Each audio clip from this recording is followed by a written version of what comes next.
Pa više logičnije mi je da je ravno nego da je okruglo.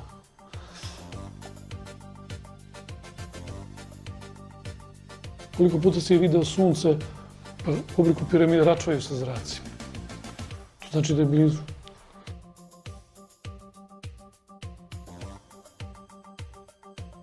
Ljudi su otišli na severni pol, postavili su fotoaparat i usmerili ka zvezdi Severnjači. I uključili su sa onom ekspozicijom otvorenom. I to je snimalo ne znam koliko dugo. Pravilan krug se dobija kako se okreću zvezde. Pravilan krug. Znači mi da se okrećemo oko sunca i oko svoje ose, ti dobijaš spiralu, ne možeš da dobiješ krug.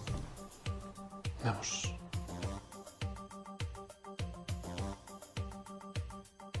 Ima što je dokazano, ne znam da li si gledao, da su sve obrađene u Photoshopu. Sve do jedne.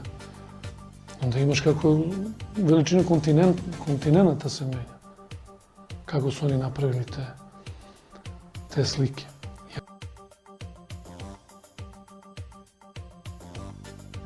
U evoluciji može da je, znači ne može majmun da postane čovjek. Znači majmun može da evoluira u svojoj vrsti.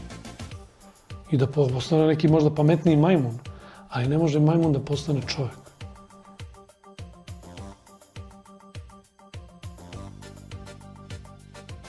I u Svetom pismu stvaranje zemlje je isto, i crkveni pogled je bio da je zemlja ravna. I onda je došlo do promjene, odjednom je okrugla.